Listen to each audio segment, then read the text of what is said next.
FBI came. They said they wanted to see my father. They said, well, Reese, you're on a hit list. And Dad responded, he said, well, I'm not worried about any hit list or any other kind of list. The FBI came. They said they wanted to see my father. They said, well, Reese, you're on a hit list. And Dad responded, he said, well, I'm not worried about any hit list or any other kind of list. I'll play that tease a little bit. Welcome, everybody. You're tuned into the Lineage. Appreciate y'all checking in with us, coming in with us every Thursday, like you have been. You can be anywhere else, but you're here with us, learning some intricate parts of the voting rights movement that a lot of people didn't know. We are the grandsons of the Reverend Doctor.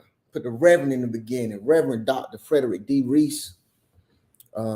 He was the leader of the voting rights movement. Go ahead. I want to tell all my followers on Instagram, please go. If you want to see the show in a great way, please go to YouTube and look up the Lineage Podcast. Yeah. And you'll see the show, how we got it set up through StreamYard. Right. What's up, cuz? How you doing? Chantel? Yeah. Yeah. If you want to see the show like it is, it'll be best if you go to YouTube. I know a lot of people have been getting a notification to subscribe. Subscribe and hit the notification. That's right. You got to hit notification so you'll know when we on. Yeah, hit the bell. If you just tuning in, if this your first week, this is the third week of us doing this season of the Lineage season. This really gonna be season 5, 6. We started the podcast in 2019. We took a little break. So we had a lot of things going on. That's right. So one thing about us, we don't if we getting worked a lot, we want to put our all into whatever we do. That's right. So when we feel like we don't have the time to do it, we'll kind of scale back a little bit when we, until we get the time. Now is the time. So with this season, we've been talking about the leader and the man in the hat behind the voting rights movement. But what we're gonna do this week, we also gonna bring up certain things that's been going on in the world. So we're gonna have a hot topic segment in the show to where we can talk about what's going on in the world, whatever it be. And if you would like to hear us talk about something, please feel free. Hit us in our inbox, hit us on YouTube or whatever the case is. Y'all know where to find us. But today the topic is called Privately, Not Publicly. When me and my brother was talking about coming back this season, we was coming up with certain topics that we wanted to talk about, and this was a peculiar one for me because in my aspect, I feel like that it is the concrete saying of what's going on with Granddaddy, or what have went on with Granddaddy. He got a lot of praise privately. And we just did a tour last week, and it's crazy when we do the tours. And we have another one tomorrow. We have 2 tomorrow. Matter of fact, we're driving to Selma when we leave, once we finish the show. So we'll be in Selma, Alabama tomorrow. We're doing 2 tours. But when we tell people about Granddad, man, they are always at awe, man, with how he is just pretty much hidden in plain sight. And so with this week, we want to talk about how privately he has got some recognition, what a lot of people don't know, but publicly he has not received that same recognition. One thing I will say before I let bro talk, one thing I will say about one thing that stands out to me about Granddaddy, he's in the HBCU National Black Hall of Fame. A lot of people don't know that. That's kind of on the private side. And what I do want to do, I'm gonna bring up a letter that John Lewis wrote Granddaddy, and I'm gonna read this, then I'll let bro kind of elaborate on it, on how he feel about the whole situation. I want y'all, this is sent to Granddaddy in 1994 from John Lewis. It said, I am pleased and delighted to join many of your friends to pay tribute to you in honor of your long years of service to the city of Selma and the state of Alabama and our nation. Over the years, you have contributed much to the uplifting of the downtrodden and to the building of the beloved community.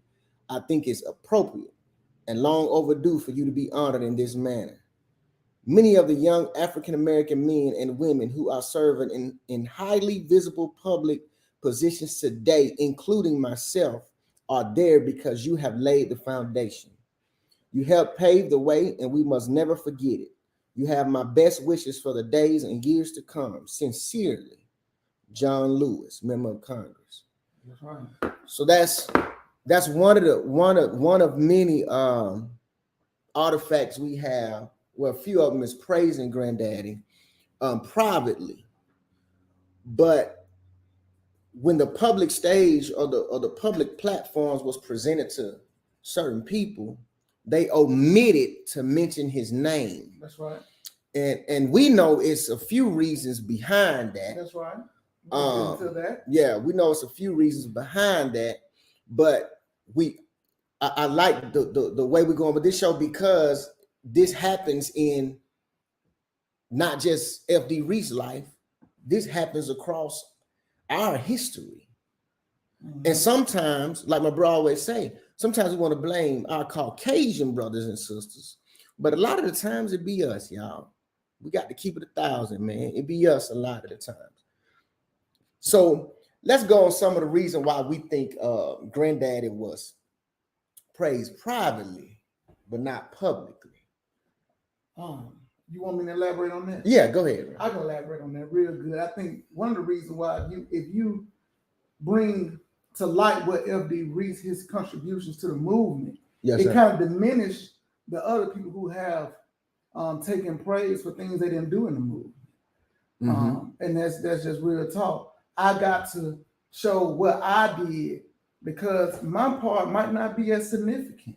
Mm-hmm. You get what I'm saying? Because if you tell me a man that was born in Selma, raised in Selma, helped revitalize the Dallas County Voters League, that's the league that got SNCC to Selma, was instrumental against SNCC to Selma because he talked Dr. Lafayette, who was a part of SNCC, came to Selma. Then when that situation dwindled down, he invited, as president, he invited the SELC. He led the first all teachers march. He was the reason why Brown's Chapel is the church today, the mother church of the voting rights movement. Yes, sir. Like I said, the first all world teachers march. If it weren't for FD Reed's leadership, Edmonds Pettis Bridge would not be known as the bridge to go see around the world. If you told me that about a man in Selma, Alabama, I would say, who is this man and why haven't I learned about this man? That's just me personally. Mm-hmm. So, and to be honest with you, to learn about FD Reed in Selma, everything else comes out of that, out of his legacy. Facts. See, then that's when you get to the ground roots. So what other leaders did, they said, let me be quiet about FD Reed because maybe if we learn about FD Reed, it's gonna take the shine off me. You get what I'm saying? That's true. So that's what our leaders like John Lewis and some of the ones that still live in Dr. Lafayette and some of the other ones. And that does not take away from their contribution and what they did because we needed them. Correct. We needed them to be the strong men that they were. Mm-hmm. But when the time came to teach history, it was time for them to stand up. And I don't think they did a great job in standing up to what the truth was about our history as Black people, what we did to contribute to the United States of America. I don't like to just say Black history because Black people is a part of American history. That's facts. But what we do a terrible job here, and let me say it again, a terrible job here, is teaching our own people what we did because we have to be on the throne. We have to be on the mountain. We got to show and say what we did. We have a spirit of see me, self in the center. And that's what a lot of leaders did. They had self in the center. That's facts. If you got anything to say, if some of the ways that, even if we're just not talking about FD Reese, if you can think of some ways that people have been praised privately, but not publicly, put it in the chat. This is an open discussion. You don't have to just look at the show and not participate. We love the participation. That's right. But to piggyback on what you were saying, bro, you're right. It's when we do our tours and we talk about Brown Chapel. Oh man, Oh, it's wow, unbelievable. it's unbelievable that and it's crazy that we were just doing our tour last week that they are currently doing construction at Brown Chapel. That's right now. And it's kind of crazy, man, that I can sit there and look at the construction and I can say that the bigger part of why they are even able to do this construction at this church, because it's a national historical site, is because of F.B. Reese. And yes, I said it. And if anyone disagrees with me, come holler at me.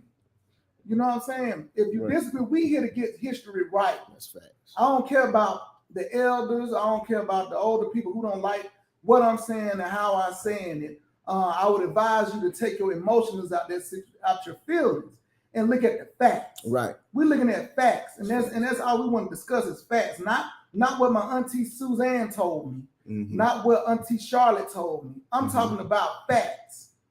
Facts about the movement. Yes, sir. Facts about history. It's a shame that our kids are just learning about Tulsa, Oklahoma, Black Wall Street. It's a shame that they don't know about Rosewood, Florida. It's a shame they don't know about Auburn Avenue, one of the richest black streets in America. It's a shame they don't know about New Orleans, Charleston, South Carolina.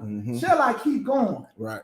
It is a shame. And it just so happened that our grandfather just was one of those people that they kept quiet about his contribution. We just said, you know what, we're tired of it. That's facts. And to even go further, man, it's just not about granddaddy. Look how they did, like you say, the Dallas County Voters League. Yeah. The Dallas County Voters League were 2,000 strong.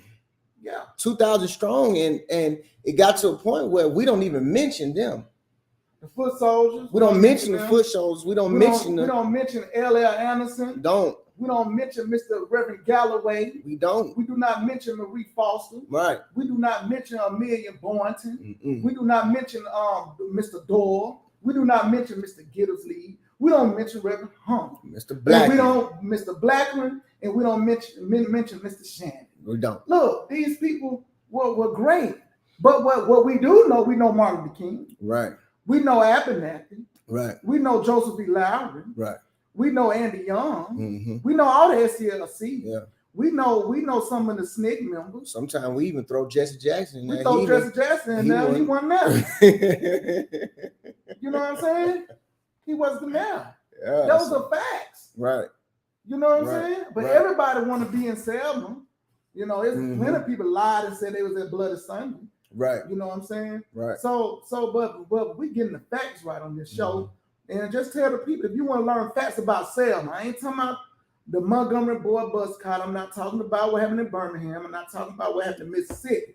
But if you want to know about Selma, Alabama, come on down to the Lineage Podcast. And we'll show enough to tell you about it. Let's switch gears a little bit, man. I know we're gonna go to hot topics a little later, but we can go there now. The elephant in the room. Recently, the law just passed to overturn what was done. I don't know when Roe against Wade was done. It's on top of my head. I can't remember. I think Roe against Wade was done in I want to say 1973. Okay, if I'm not mistaken. Okay. Somebody correct me if I'm wrong. So it was in the 70s. Okay, and we can elaborate on that. Let me read. Excuse me if I mispronounce your name. Bri Kiku says we can't depend on the government to teach our children / community. I 100% agree with that. I 100% agree with that. That's right. 100% agree with that. We can't. But the thing about it, sir, or ma'am, I don't know. We can't depend on our own people. Man. Because it was our own people who had the platform to share the truth. Right. That's real. We have a tendency when we get around some white folk, you know. You can say that. To change. You can say that. To forget. You can say that. To conform. Mm-hmm. And that has to stop. You know, right. when you get to a certain platform, this is time for you to share the truth. Fact. Because you have everyone's attention. Fact. But we didn't do that because that's what we tend we tend to do. Facts. You know, Facts. That's be real. about us. Yeah. Self. Forget about the community, Yeah. man. Exactly. 1973 is the right date for Okay. Roe versus Wade. I We know a appreciate little that. history. Yeah, we of that. appreciate A little that. bit, Yeah, bro. yeah. You know more than me when it comes to that. But so we'll discuss that. Kind of share our opinion about that. Well, you know my opinion on it. Yeah. I told you in the test the other day, a lot of people might disagree with my opinion. But this Man, how I say feel. it. This our platform. Let me tell Say you it, something. man. First of all, I do not agree with telling women what to do with their body. Facts. But what I'm tired of the government doing is using the word of God in vain. Mm-hmm. You're using the word to not allow people to get abortions, right? Correct. But you won't go all the way out. If you're gonna say don't have abortions, well, make it against the law to have sex before marriage. See, we're gonna talk about that. See, the government, you're gonna open up a whole nother can. If you want to use the word, and you want to say abortion is bad, correct. So, correct. But even our God does not make us choose Him. We have the ability for ourselves to choose Him. Correct. So it's a choice. It's correct. But since the government, and I don't care what Republican, Democrat, who disagree with me or what I got to say, I don't care. But if you want to sit here and use the word of God in vain to pass a law to give someone, to take away someone's right to make a choice, how about you go all the way and ban and make it a felony to have sex before marriage? Then, now that's holding everybody accountable. They ain't gonna do that. It would be. They ain't gonna do that. Because the majority of the population is not doing that. But you're 100% right, man. Yeah, they ain't gonna do it, bro. You're 100% right. They're not gonna do it. Abortions can be related to medical issues too. That's right. That's it's true. All time. They don't care. Right. Because some women, they can't carry the pregnancy long. Right. Some women, it's a lot of different, and this just me, man. I'm a man. I ain't finna be telling a woman what to do with her body. Look, that's just me, man. That's I don't want, that's just how I am, man. I don't agree with it. I don't agree with it at all. I think you should give a woman a choice, but we sit here and we exercise freedom of speech. We have a choice to say what we want, and we want that to be respected across all boards. But then you sit here and you turn around and you want me to go deep? Well, I want to go deep. Man, go ahead. You know what time it is, man. I go deep in this thing. Go ahead. Before we even get some subscribers, we're gonna lose them. Don't matter. It don't matter. We're gonna lose them, bro. It don't matter. Because see, if you go back right now, you look at the born to death ratio. Go ahead. Okay. I think I know where you're going. In today's time, you have more Mexicans and Hispanics born. 76% of them are born. Okay. More than they are dying. Correct. Now, our Caucasian sisters, brother. They are just above the Asian Americans when it comes to being born. They're just above them. Asian Americans 55%. White American 56%. Okay. But they're dying quicker than they're being born. Okay. So look at the big picture now, and I can say this. We got to tell Suzanne, Becky, and Suzette they can't be aborting these kids because guess what? We need our people here. See this, and people might disagree with me with this. You look at the Ukraine war, and you look at who they're allowing over here, the immigrants. Okay, who would they identify with? More with the white race. What did they do to them Haitians? When them Haitians came over here, what they do? They put them back on planes and they took them back over there to their country. Facts. But over here, you allowing the Ukrainians to come over here because they identify more with whites. And it's just real talk. It's not being racist. It's just what I see with my eyes. So basically, saying under population control. There you go. So if they've been born, they're dying quicker than they're being born. And then you take, then you say, hold on, in 30, 40 years, the population of the whites will go down. So we would not be the minority in this country. So eventually the whites will be minority. That's right. And so guess what? They can't come out and say, you know what, all white people got to stop and have Right. So, but then with the black people, they're gonna continue to promote gangster rap, being hoodlum and all that. Single mothers. So guess what? Either they're gonna be in jail or they're gonna kill each other. So they still need our labor. They still need our labor. Come so on, they're not worried about our population. Come on, man. See, look, this is the bigger picture. Come on, man. You know, some people might say conspiracy theory. No, this is the truth. It's the truth. So yeah, that's like Young Thug. And think about it. Most rappers today, they don't go to jail until they make it. They don't. Mm-hmm. But guess what? They have our young people's ears. Look at Megan Thee Stallion. You look at her Instagram, shaking her behind. She got nominated and received the NAACP Image Award. Look what they're doing our women in our community. Think about it. Don't nobody want to talk about that. So the government don't worry about black people because black people gonna take care of themselves. They're gonna continue to do what they need to do to stay unpopulated.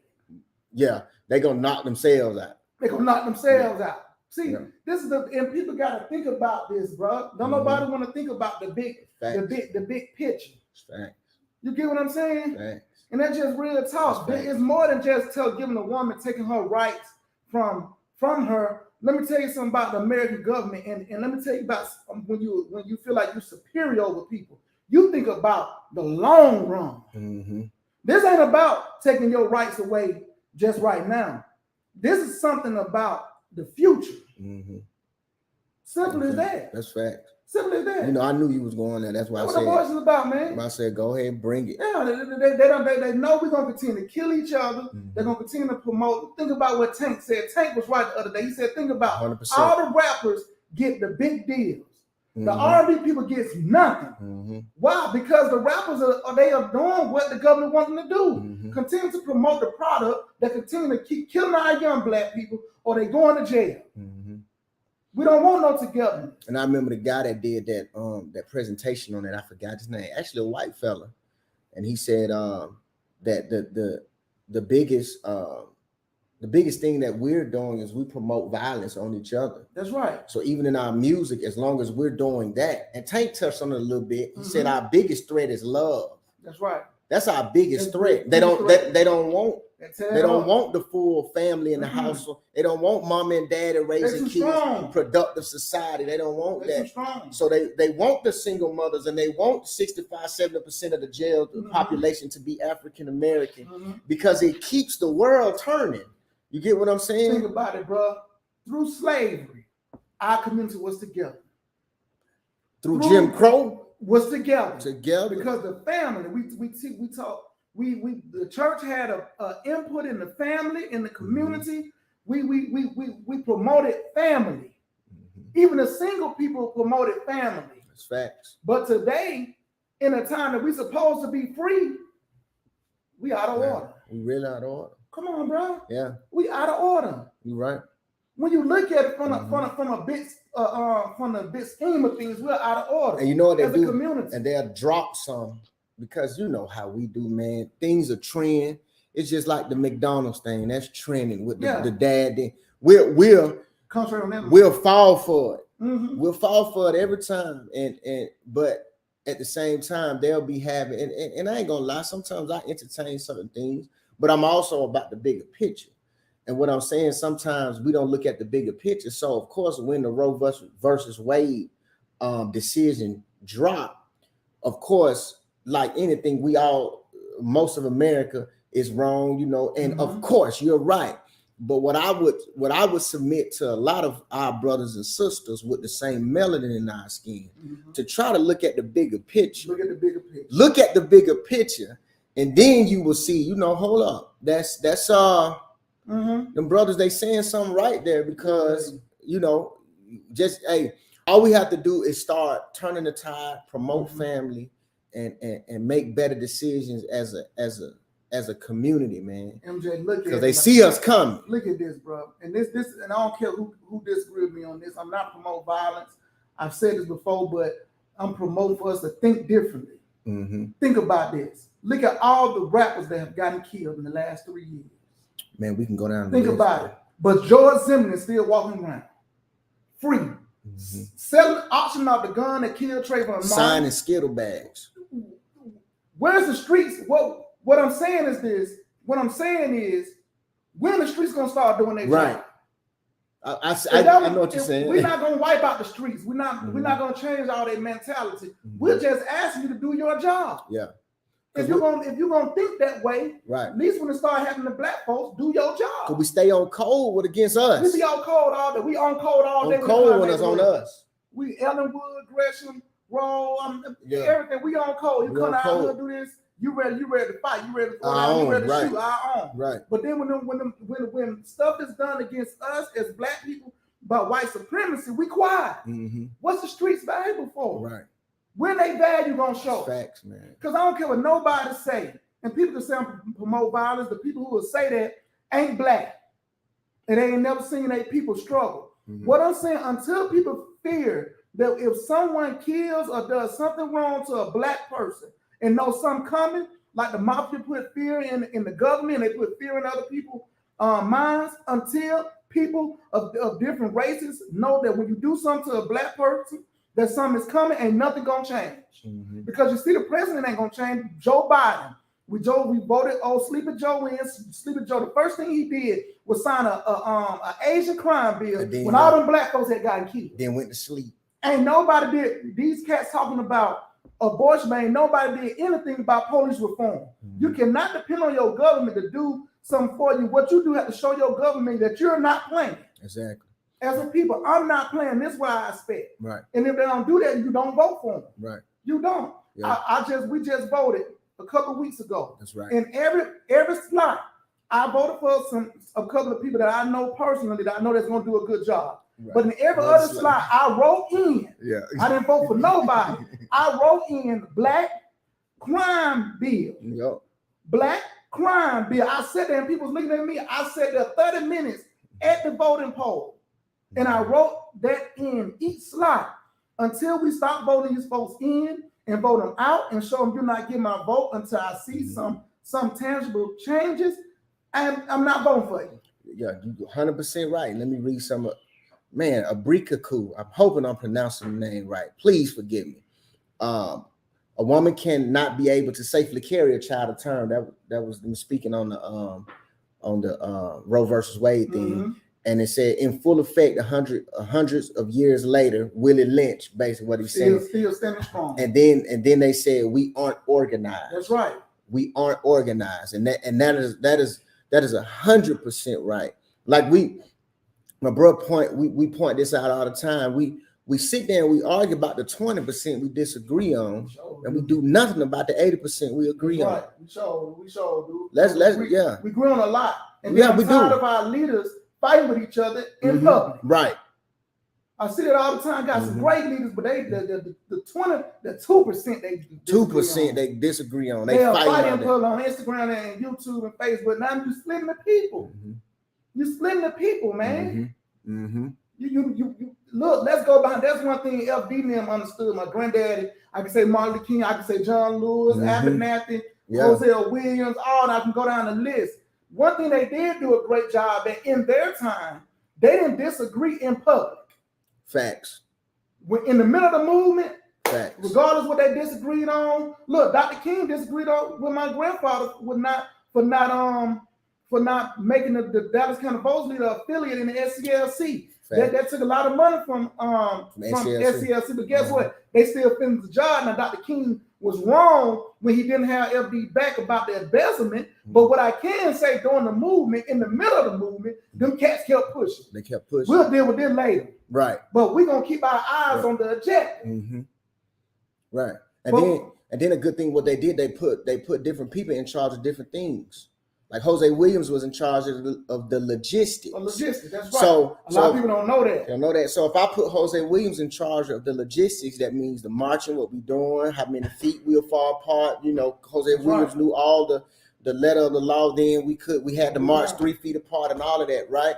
If I put him in charge of the logistics, and then when Jose says this is how we gonna do it, what they were good back then is say, okay, we put you in charge, so we rolling with what you say. You know what? They have overlooked Jose Williams. Man, they try to just erase him from history. I'm gonna tell you why. Come on, man. I'm gonna tell you why Jose they did. Williams. Tell you why they did. Enforcer. Tell you why they did it. He didn't go to the Congress and to the White House. See, No. this is what happened, man. Now, if you look at Bloody Sunday, it was a young fella standing with a kind of tan coat with a book bag on. We know that was John Lewis. Right. But it was a guy with a trench coat with a white shirt and a tie on that was standing right next to him. That in the front line. That's right. His name was Jose Williams. He was the leader of that march. He was the leader of the march and in charge of the logistics. So he led the people on the route that he decided to take. But guess why he didn't get the hoopla? Guess why he didn't get the national recognition like he deserved? Now, he has a street here in Atlanta. Yeah. I drove on it today. Cool. But he didn't get the national credit because he didn't. See, it's all about politics. And when people say they play politics, that's one of the categories what happens. The higher you go up, the position you go up, the more notoriety you get. But that doesn't mean that the people that was with you shouldn't get the same notoriety. Right. So we forget. You're 100% right. You bring them on. You forget. Yeah. You close the door. What Right. we do as black people, we get in the positions and we close the door. Shut the door. We don't Shut funnel the them door. through. Now, what I can say about the rappers, now they do a great job in funneling folks through. They do. I gotta give it to them. They do. Even though how much I disagree with gangster rap, but I can say Yeah. the wrong people has the right mentality Mm-hmm. when it comes to funneling people through and getting people at the table. That's facts. Because the rappers do a great job of that. Maybe our leaders can learn from them on that aspect. Facts. That's facts. Shoot, man. You know? They want us. They want us to conform. That's what I'm sorry. I'm gonna have to call you AB. AB, okay. That's what AB saying. AB said, you got to conform. You're 100% right. Well, they want us to conform. We ain't conform. We can't conform. We ain't This conform. measure You're really 100% conform. right. They want us to, but yeah, you're 100% right. And that's another thing. When you said privately, not publicly, we can go both ways with that. Yeah, we're touching on how Granddaddy didn't get his recognition publicly, but he got it privately. But at the same time, what you just hinted on, we need to start disagreeing privately. That's right. And not public. And not public.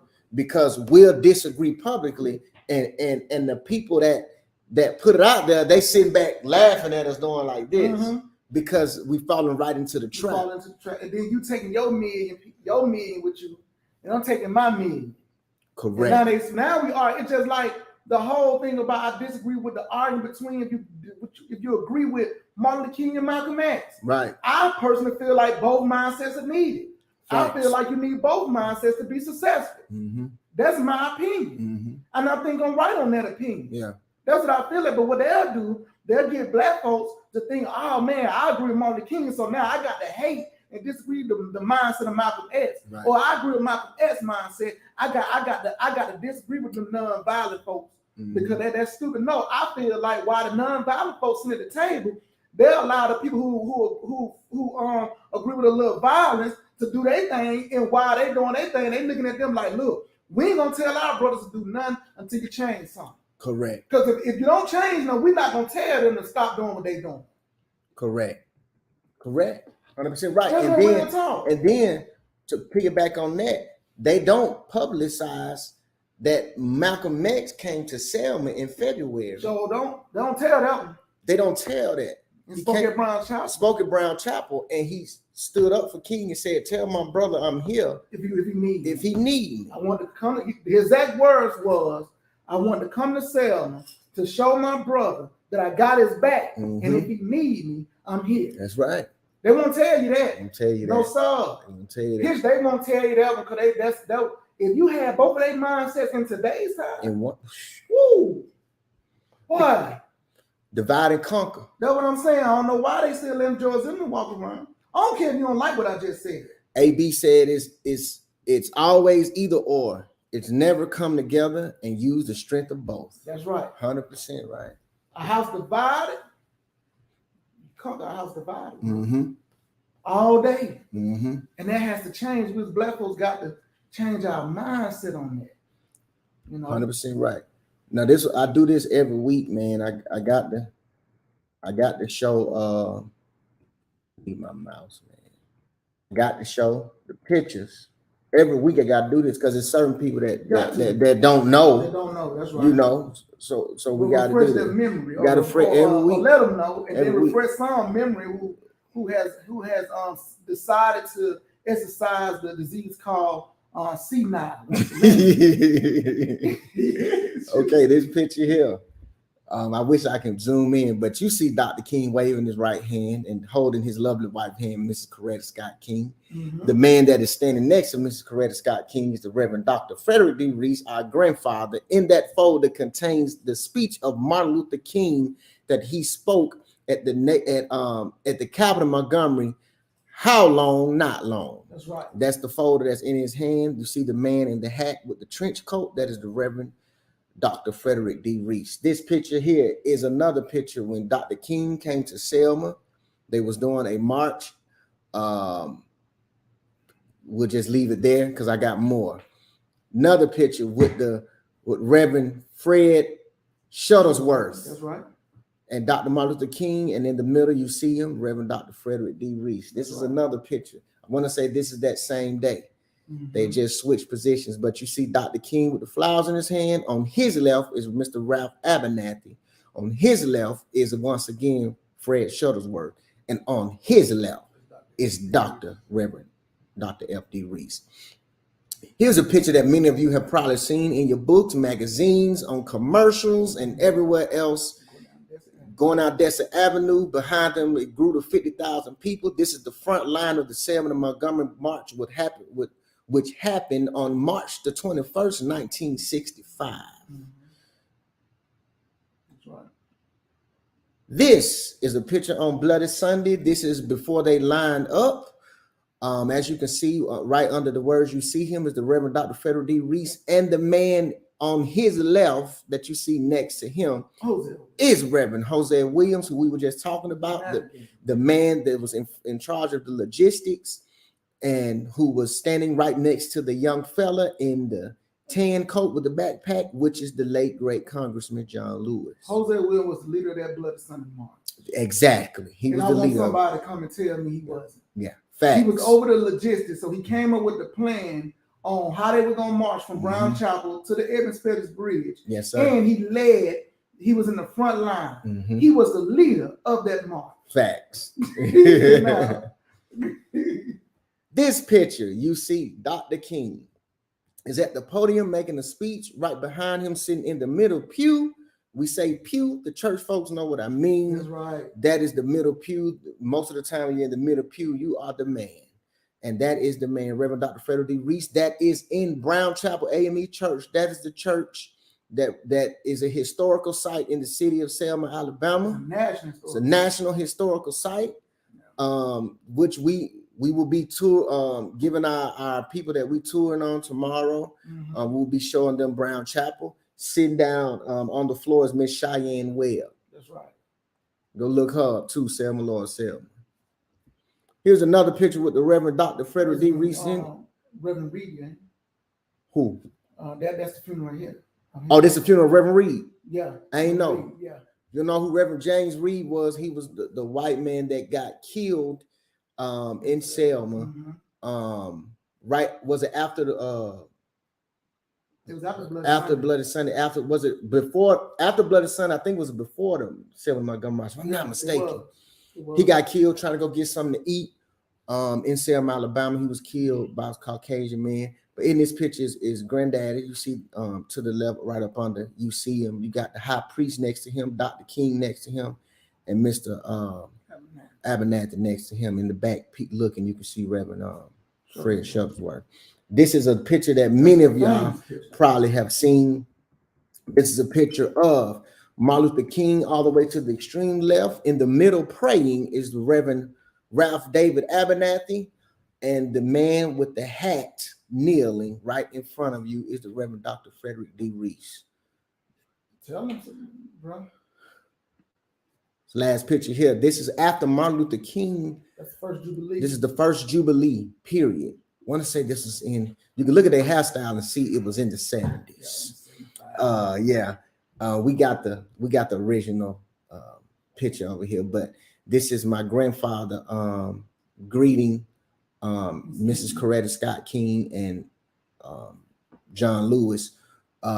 They were coming to Selma for the first Jubilee. Now, you know, when you come into somebody's house, they greet you and you greet them. Mm-hmm. I'm gonna just say that, and I'm gonna let that sizzle in your spirit, and how country wayne say let that sizzle in your spirit. But I do that every episode just to kind of illustrate, to show what we mean, and why we stand boldly when we're talking about Reverend Dr. Frederick D. Reese. It's just we just not blowing smoke, man. Mm-hmm. We want him to get his rightful place, and we will not stop working until then. And man, come do a tour. Come do a tour, wow, man. I'm telling you, I'm not saying it because we're doing the tour, but I'm saying it because we're doing the tour. It's a great tour. I will tell you this. The last couple that we, very nice couple, the last couple that we toured last Saturday, they were in awe. They were in awe, and most people are in awe, but they say their hair was standing up because they like to do non-conventional tours, but this non-conventional tour turns into the tour because we give so much background, and this is a guy that's hiding in plain sight, and we are related to him. Mm-hmm. So they find it an extra special treat that we, kind of take our time out and give the history. And we feel the holes. Yeah, we feel the holes. Exactly. They recognize we feel the holes that the nation has overlooked.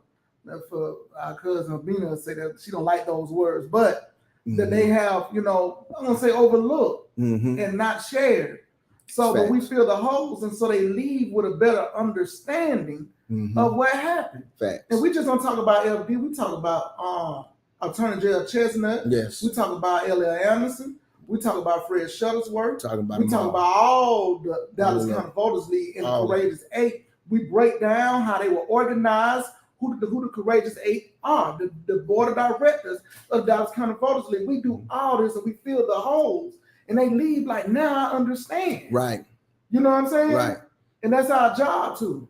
Because so come book one, man. Yeah, because be honest, they hear Martin Luther King. They know about most people that we do tour. What I like to do is ask them, well, what have you heard about Selma? And most people will say they know about Bloody Sunday. If they do know, they know about Bloody Sunday and the bridge. And I say, well, let me tell you here, we finna connect all the dots to show you why that all happened. And we walk across the bridge. We walk across the bridge with you, So please book a tour, man. And I would say bring some young people with you. And spend the night in Selma. Yeah. Spend some money there. Yes. You know what I'm saying? St. James. Go to Laney's Barbecue in Selma, Alabama. Right. The best barbecue in the nation, man. Off Mentor Street, Mentor Avenue. Yeah. Yes, sir. It should be Laney's Avenue. Man. Yeah, Laney's. I'm going there tomorrow, matter of fact. Yeah. Hey, AB said using the strength of both makes the community stronger. Talking about Martin Luther King and Malcolm X. You're 100% right. That's right. And let me give you a shine. Let me give you credit. Put your name up there. There you go. Using the strength of both makes the community stronger. Right. I know we got 15 minutes, but let's touch on. I know you said, and I didn't hear this story about the young man in the police transporter. Touch on that. If you look on my Instagram at Alan M. Reese on Instagram, I posted on my story about a young man who was arrested, and the officers put him in handcuffs, and then they put him in the wiggle wagon, the police transport them to jail, and they did not put a seatbelt on him. And what happened? Something happened while the officer was driving, and he hit the brakes or the gas, and the young man flew to the back of the wagon and hit his head, and he's paralyzed from the chest down.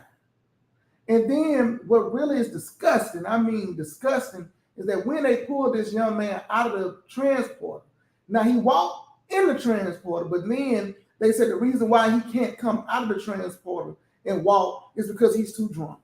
And then they put him in a wheelchair, rolled him into jail, then laid him down on the floor of the jail cell. All those officers should be they should be fired, and they should be charged and convicted, because that's just a shame what they did to this young man. It's a shame, bro. And see, and this is what we touched on early in the show. For those just joining in, welcome. What we touch? Hold on, we got Mr. Grips on up in there. Okay. Grips Good Eats. Make sure you go there. Oh yeah. I'm gonna send you. I'm gonna clip it and send you the we gave you your props last week. Well, you know his wife, they was out of town. Oh, that's right. Her 50th birthday. 52, I think. Yeah, Miss Mel. Yeah, Miss Mel.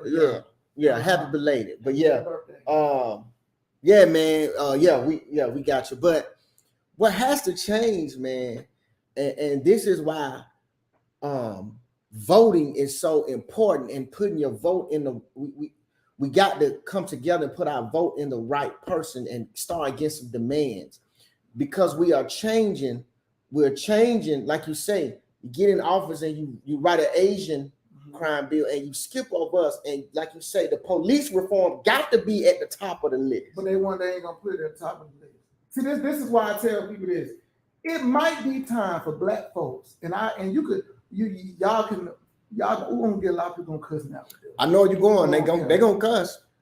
It might be time for black people to sit out a presidential election. My thing is this: we have not been educated on how things run in government. The local government, your city council, your mayor, your state senator, your sheriff, those people will do more for your community that you will see on a daily basis. Right. See, what we've learned and what they did, they took the movement and they made it presidential election of us. Right.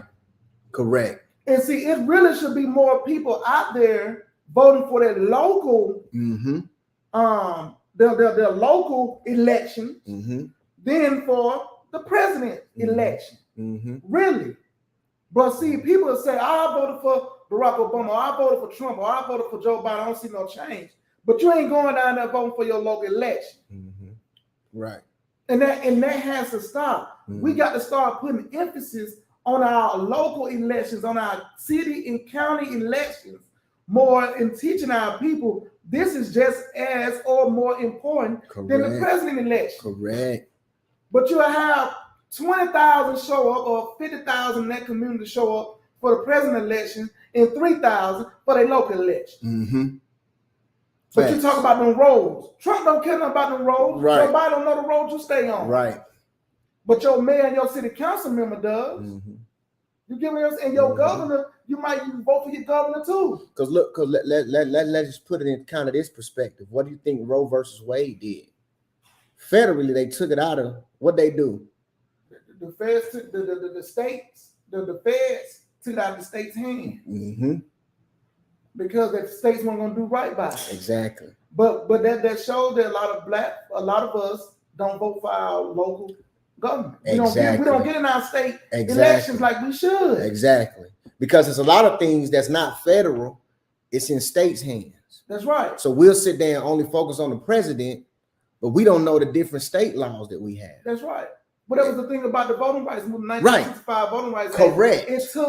It took the authority away from the states and put it in the feds, because they knew the states were going to continue to be racist down in the South. You know what I'm saying? So my thing is, we have to start paying more. This is why, and I'm going to show you how strong. I'm going to show you something in Georgia. All my Georgia folks, this is how strong state elections is. You want to know why Joe, what's his name, Kemp, can ban abortion? Ain't enforcing it? Because he saw that Senate race turn Georgia blue. Right. So he know if he put his mouth on it now, he got to sit back. He gonna lose some votes. He gonna sit on it. He gonna see what's gonna happen in November. Right. And if he win, the next day, watch, he gonna ban it. You already know it. Next day. AB said, yes, the local elections where the change really happens. They run the government. The president is just the overseer. That's right. 100% right. Watch Kim.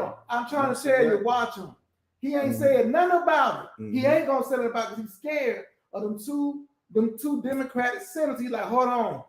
I might not win this. I don't want to prematurely say something and lose votes. Lose some votes. Because there's still some people on the fence. And if I speak too soon, the boat might rock. And you know the women, they really determined. They know which way that boat gonna rock. So if you come out and you bang and you, he ain't gonna say nothing. He ain't gonna say nothing.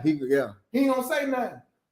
He gonna even if they asking about it, he gonna pee off. He gonna peel off them. he gonna act like he ain't here. Yeah. But watch what the legend on November 4th. Watch November 5th if he wins. It's just gonna come out, abortion is banned, all women. We don't care what certain. And that even speaks to more of our topic privately, not publicly. And if you use that kind of mindset into privately is more of your local elections, and publicly is more of the, because that's what we publicly put more emphasis on is the presidential election. Right.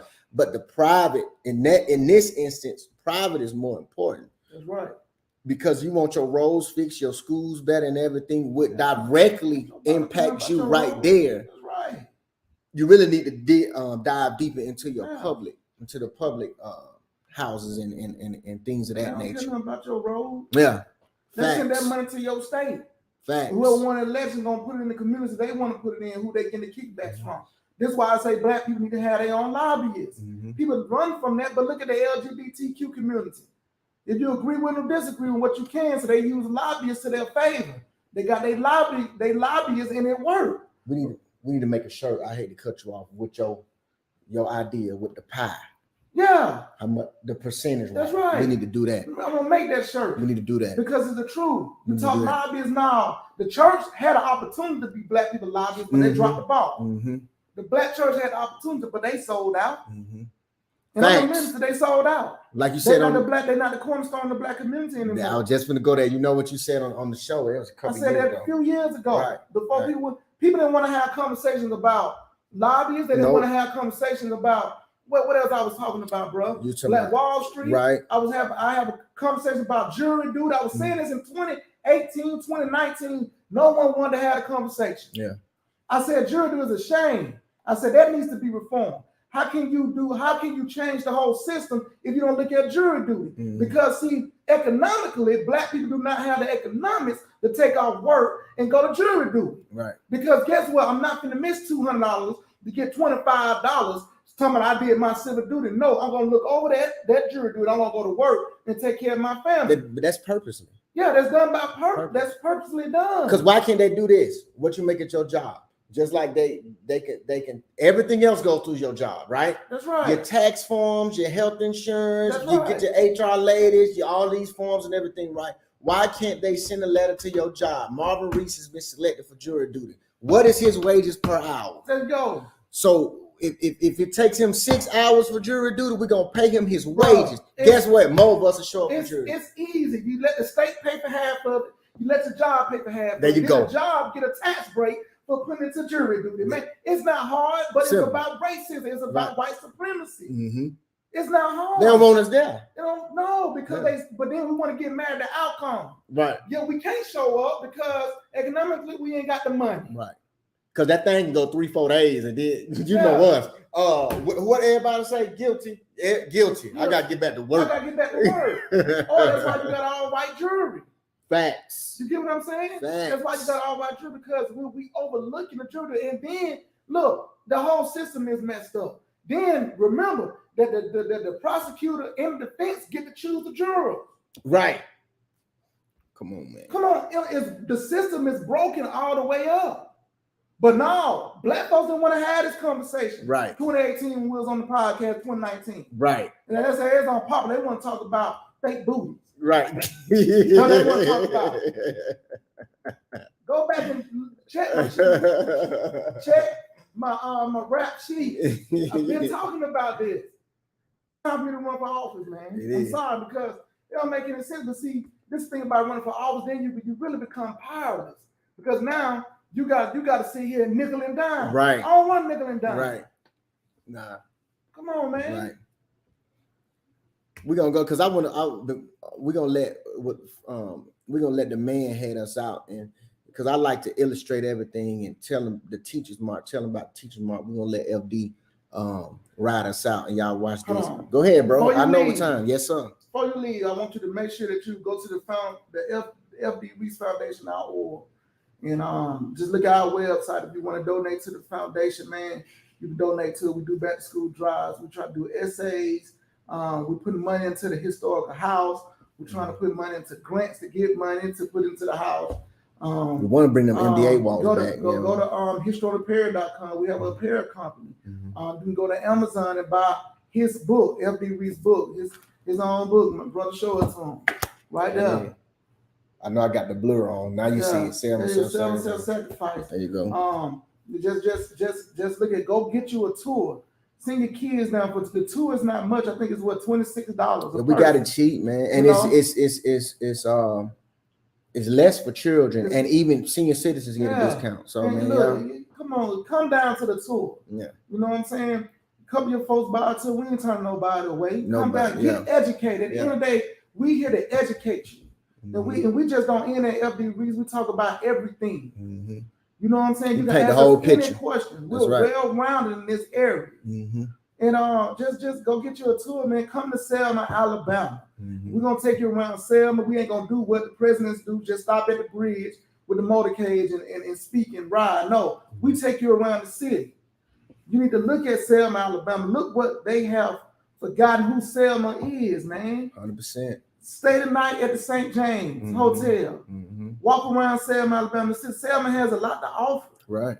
You know what I'm saying? Experience Selma, Alabama. You know, it's a good country, southern time. And you'll see where it needs help. That's why we need more people there. That's right. So you can see, so you can really see how has this historical town been swept under the rug or hidden in plain sight. We give it this bridge, this national attention. It has but a once world, you get past that bridge, it's over with. The bridge has a world historical mark. Right. Not too many places around the world. Not nation. Not just no world. World. Come on, bro. Come on, man. So I'm telling them, educators, bring your kids. Right. Get field trips. Hit us up.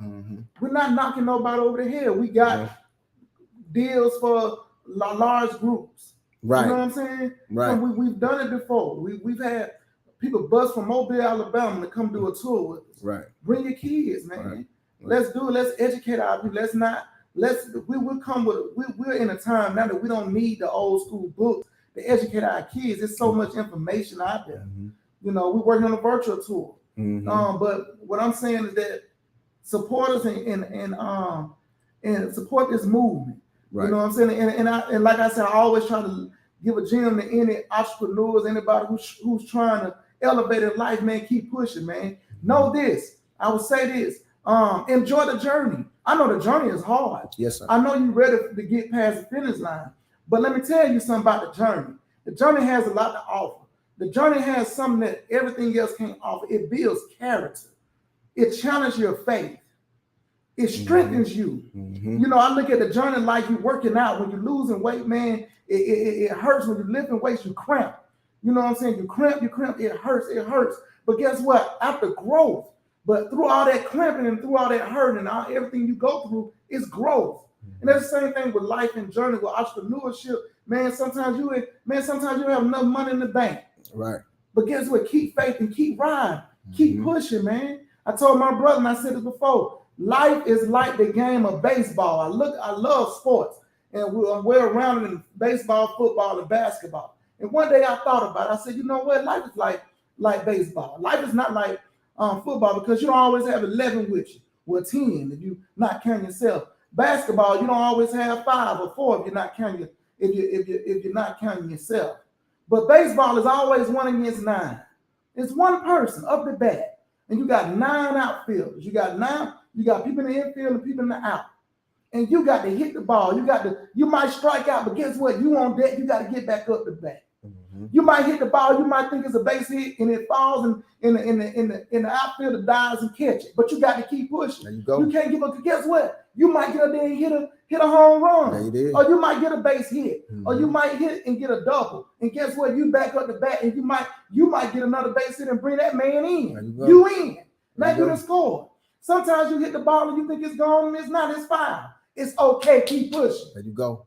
Keep pushing, man. Sometimes you gotta do like FD do. Sacrifice fly. Sacrifice fly to get the man home. In. Get you home. Sometimes you gotta play small ball. There you go, man. Sometimes the bats, everything just not going over the fence. Sometimes a bass hit there, a double here, a single here. Sometimes you might get a triple there. Sometimes the outfielder might miss the ball, but you just keep pushing. Keep getting up the bat and sitting at the plate. That's facts. Don't worry about how many times you strike out. Facts. That's facts. Because guess what? You're never out until you give up. That's right. The game is never over until you give up. Give up. Granddad used to say, as long as I got breath in my body. That's what our grandfather used to share to us when we was at the house. A lot of people that never experienced that from FD. We was able to get them at the house sometimes. And I'm telling you, we used to tell us at home, as long as you have breath in your body, they gonna break. Don't give up during the night because you ain't gonna see day break. You give up, you throw in the towel. I don't care how long night lasts, because night is necessary to be successful. Right. Night, think about that. Hard times is necessary because some of you got too much arrogance about yourself. Some of you don't have enough drive about yourself. Some of you need the night to keep you front of that because you'll be exposed in the light. So the night is good. Take it for what it is, but keep pushing. That's fact. That's all I got to say. I'm gonna leave you at that. Man, we appreciate y'all. You know, he can go all day. We appreciate y'all, man, tuning in every week. We appreciate y'all tuning into the lineage, man, on this journey with us.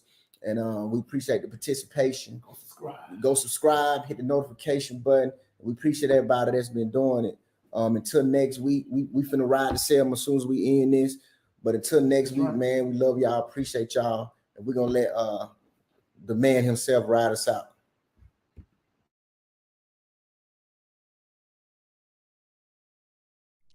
In January the 22nd, I guess the Lord had me in the right place, the right time, with the right commitment. I was president of the Selma City Teachers Association. And then we had agreed that, and I persuaded teachers for the first time to engage in a teachers' march. And so we agreed, after they signed their names to a petition, that we were going to march as a teacher group. And so on January 22nd, we met at Clark Elementary School here, which was the school where I attended the first grade through the sixth grade. We met upstairs, and we marched up a file. My partner was my 10th, 11th, and 12th grade science teacher. His name was Mr. A.J. Durgan. He was the incoming president of the Selma City Teachers Association. And we led that march, teachers, for the first time in the United States, coming down the steps of Clark Elementary School, down Lawn Street, down to Alabama Avenue, down to the courthouse. Teachers, for the first time.